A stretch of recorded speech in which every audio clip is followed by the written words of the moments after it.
Full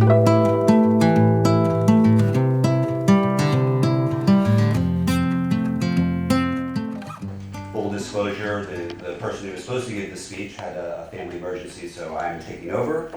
So I'm pretty familiar with obviously the things I'll be talking about concerning the company, but so we'll get started. So for those not familiar with Instantiations, we're the developers of the VAST platform, or VA Smalltalk, or Visual Age, as I sort of said yesterday. And before I started, of course, I wanted to thank VAST, the folks who organized it, and thank you for all your hard work. And it's great to be here in Argentina once again. So let's start with a company update on Instantiations, which is namely, what we've been up to in the past year and sort of where we're headed in the future. Then we'll talk a little bit about what's coming in VAST 2023. And so this will probably be a pretty quick sessions, but if you have questions, we can cover off on them afterwards. That would be fun. So let's jump in. So a year in review at Instantiations. Okay, so during these last couple of years of difficulty and uncertainty caused by a host of issues around the globe, we've actually still managed to grow. And new customers have come on board, and even some current customers are sort of expanding their licenses. And so, a lot of people come up to us, me in particular, and ask, so how's that happening? Because, there's a perception around Smalltalk as a legacy systems, and how are you actually growing this? So I think it's clear that, we've been investing in VAST, and that's sort of a key there. And when our customers see that, they in turn continue to invest in us and keep VAST moving forward for the long term, regardless of sort of recent short-term hardships that, I know that, some countries more than others, but basically from a global scale, we're all experiencing some pain points regarding, the economy.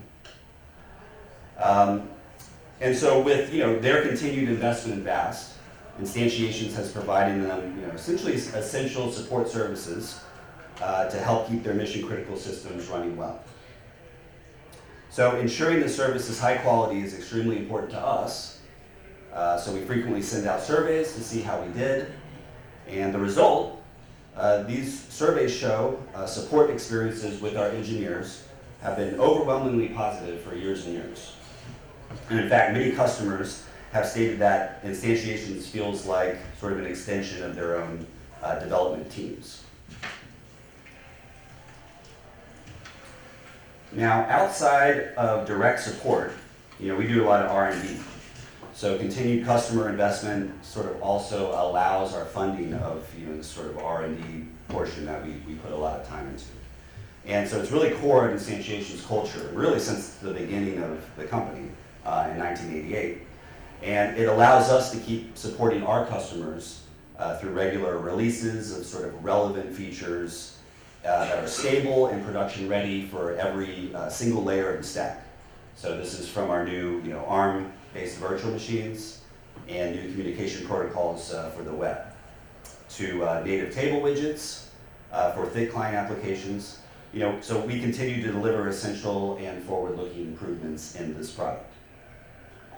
And it's important to note that our R&D has always been focused on what our customers need, what they're telling us, and so what they need today, as well as sort of we like to anticipate the future needs to keep up with where technology is headed. And as much as we'd love to include every single feature that we hear about, sometimes hard choices have to be made about what are the most important for the long-term viability of our products. And so to be clear, if there are less popular features that are needed, like an example would be old IBM mainframe screen scraping, for example.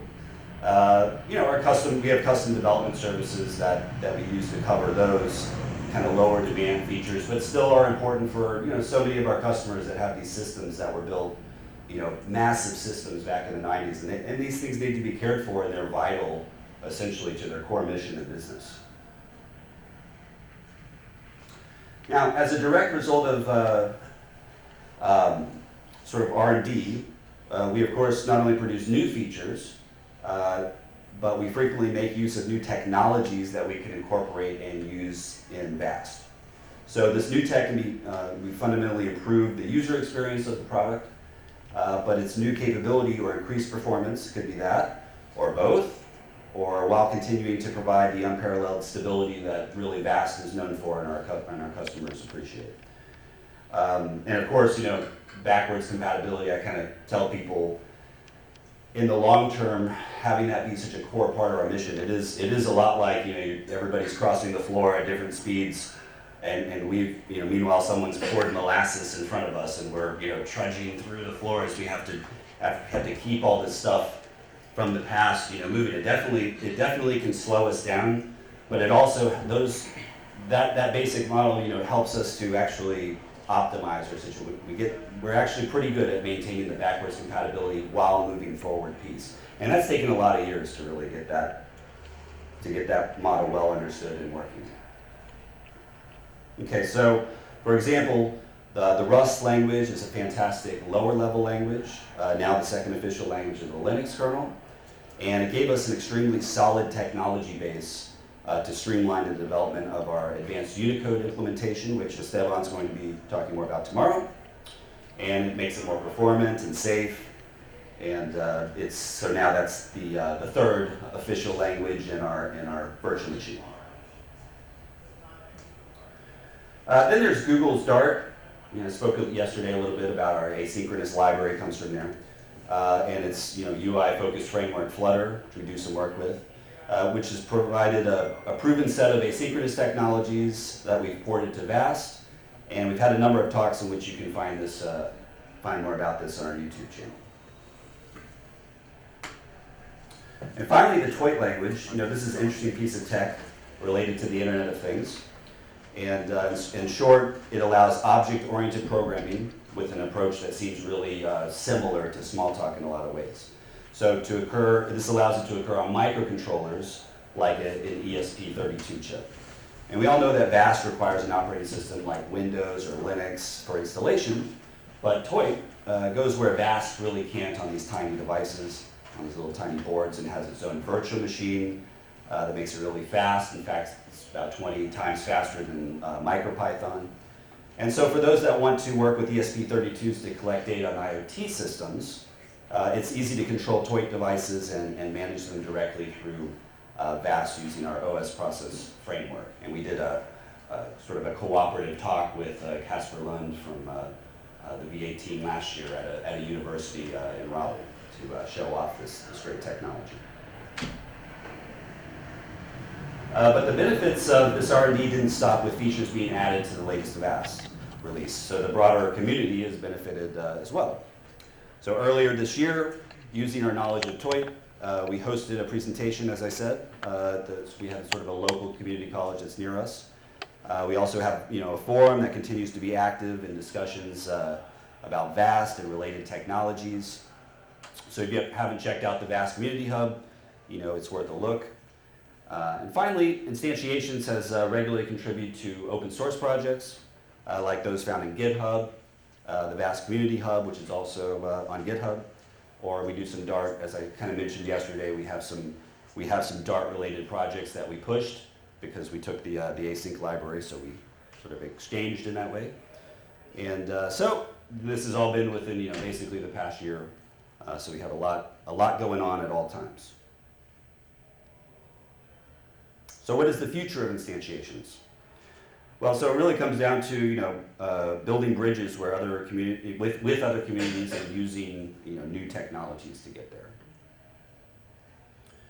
So at a very high level, we're constantly reviewing what we can do to sort of improve ourselves and the VAST platform. So one way we're doing this is to look outward. So every community, and this Smalltalk included, needs infusion of new ideas. And so for us, this means getting inspired by sort of great technologies, approaches, and lessons learned from others, and adapting them to the needs of VAST and instantiations. For example, languages like Dart and Rust and Swift provided some great building blocks and tools for the asynchronous, you know, frameworks and Unicode support library. Now, looking outward is not just about inspiration, but sharing our expertise also, because that, when you're projecting that expertise to other communities, they see that and they want to know more about what's going on in our communities. So being able to share our expertise. So we've seen significant adoption of our port of vast compression library, the Dart language, and in that we have a lot of design documentation to point back to VAST and all the work we do in Smalltalk. And with the toy language, we're looking at ways to improve that community's development experience. And we're sure that continuing this approach will yield other useful exchanges in the future as well. So now building bridges between communities through sharing and porting code is of course mutually beneficial. But it ultimately ends up educating other developers, and I'm sort of making this point, about Smalltalk, and we feel that's sort of, there's a lot of benefit to the Smalltalk community with that. By taking this approach, we think it's possible to grow VAST and its usage just beyond, the Smalltalk community, and in truth, it all just starts with a meaningful exchange, of technologies and ideas, and showing up at conferences for other folks and sharing what you've got, and this is a reason why we think outreach is just a really great thing to do. So, and with this exchange of information, plus our sort of continuous research and development I was telling you about, we'll keep bringing new things to the table. So VAST is a great orchestration platform for various technologies, and with web-based capabilities becoming more and more important, we'll be focusing on new technologies and protocols.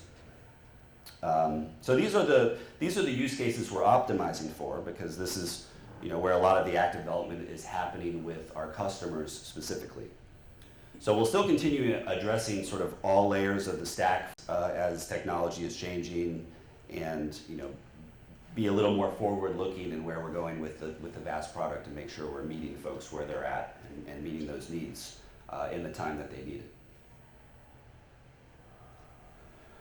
So also related to our future, it should go without saying that we'll maintain a continued focus on supporting the Smalltalk community. So in the coming years, we'll be sharing more of our expertise in the form of useful articles and documentation, plus hosting webinars and in-person events.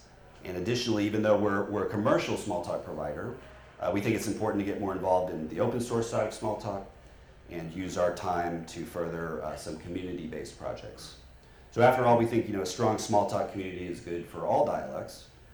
And we provide a lot of, I think most folks know, we support a lot of events, and we feel like there's space for all of us to grow in our community here. And even though I mentioned it before, I want to reiterate that the primary driver of our business at Instantiations, both now and the future, is supporting our customers and sort of fulfilling their needs and their mission. We talked about some of these systems that they're core to the entire business, and they really need not just maintenance, but they need to be actively cared for and invested in. And so ultimately, without their support, we wouldn't be here. So whether it's work related to the VAST platform or other essential technologies, our customers can count on us to be able to help in this area. And one of the ways I said, is backwards compatibility. That's just a big challenge when you want to, we hear, I don't like jargon very much, but we hear words like innovate and innovation, and we're the most innovative in this. And to me, it's like we need to be adding value, but we need to be doing it in a way that's respectful to the systems that our customers, for example, have. And being able to say, okay, we need to get you from A to B, and let's build a map to help get you there, instead of just saying, forget A, here's B, and you should take it. Make sure I didn't skip. Okay, well, let me finish. So, well, we can move on. So now we get to VAST Platform 2023. So what's coming in our next release? So this feature list is pretty much finalized, since we'll be releasing it in the next few months here. If something important comes up meanwhile, we'll see what we can do to slide it in. So basically, we've got a deeper Unicode integration into the various parts of the VAST platform. So I spoke at Camp Smalltalk about, so we have this online, about our new Unicode support, and it talked more about the implementation. You're going to hear more from Esteban about how this works in practice, and this goes back to not just creating something new and saying okay, it's time for everybody to move to this. It's how to take something new like this and innovative, and then create a bridge for folks in their existing systems to be able to work with these things. Unicode version 15. This was released in September. It's already in our product, and this is a consequence of some of the choices we've made with regards to utilization of Rust and other technologies like that. VAST now officially supports Windows 11 on ARM, and that'll be for VAST 2023. We've got other tooling. Again, it's a full stack situation, and as we know in Smalltalk, this makes our community somewhat unique. Usually when you hear about folks coming up, they're talking about their little tiny corner of the tech stack, and then collectively, when we've got from the bottom all the way to the top. So we're constantly working, on all sorts of things, down from the virtual machine, the various code and models, and things like improving existing three-way diff code comparison, so the development tooling itself. I spoke a little bit yesterday about the new MQTT client, which has even the version 5 stuff. On the UI side, this is a Windows table widget, which we now have in the product, and integrates.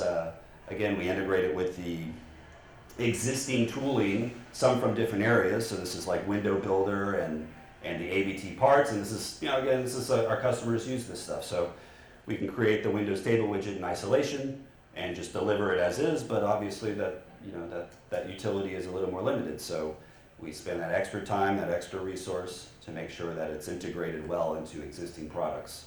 And again, that's just kind of what we do. It's core to our mission. And we also have more high DPI improvements. So high DPI, I remember when we started this endeavor, it's got to be at least 3 years at this point, maybe more, I forget. But we knew this was going to be a big challenge because we used both native widgets and emulated self-drawn widgets. And so, we've just been constantly improving that story to the point where we have a really nice high DPI story with fonts, and you'll see some of that in Esteban's talk, some of the stuff the editors can do, and just being able to use that on the current screens has made a big difference, because now I go back and look at the old fonts, and I'm squinting at it, and then I'm setting all the settings of Windows that you can try and scale it for you, and I'm thinking, man, I'm really glad we got an early start on this, because it's been a long time coming. Okay, so we have updates to Neo, CSV, and JSON, and Stone. So again, a lot of this is going to be integration pieces. I think Esteban will probably be touching on, but essentially Unicode updates. And so now we have this fancy new Unicode string. How do we integrate that into all the existing technologies we have for our customers that they've been using for years and years? And many other enhancements and fixes. Again, I changed the first slide, but not the last. I'm not Greg Schultz. But anyway, I'll take some questions. That's the end of our update. Thank you.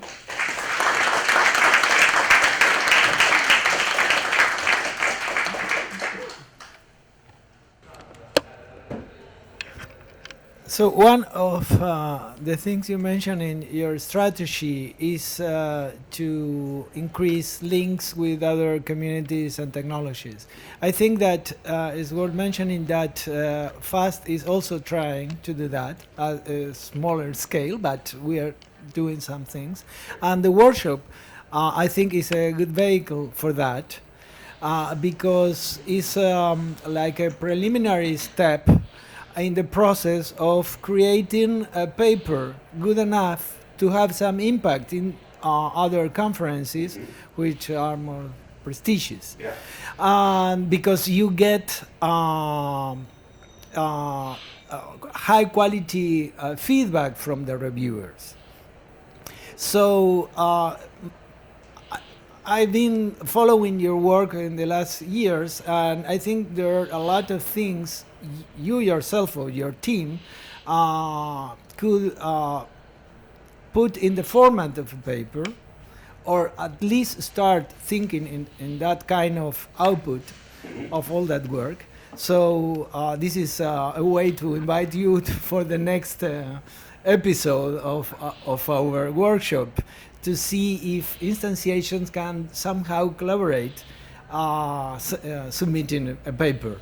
Because I think we have to ask the same to other companies like the Shemson people and others that not also the Faro community, not also the Argentinian community, but or the quiz guys, etc., but also the companies. I think if we start having a presence in other conferences, this is a very good way to have an impact and build links with other communities. Yeah, I agree. I'd echo that, and I'd say, just from what we've noticed, if you can find a way to take this stuff to communities so we often think about it, well, let's take this to another language community or something.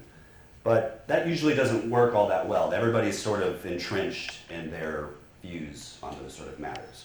What we find gets a little more traction is, say, like the IoT space. We go to those conferences, and they don't really focus so much on language. They have some tools, there's sort of some standards, MicroPython, whatever, but they're really receptive when you bring things like Smalltalk, and there isn't any baggage that really comes along with it because they don't know, they don't really care per se. They just kind of want to know the value and what it does. And so I think finding those kind of communities where Smalltalk can have a positive impact, we can do a lot of stuff for the IoT community. And so just being able to find interesting communities where we'd have we could offer value, but it's not one for one like my language versus your language, because I think that's just sort of beating a dead horse. Hopefully that's a saying. Anyway.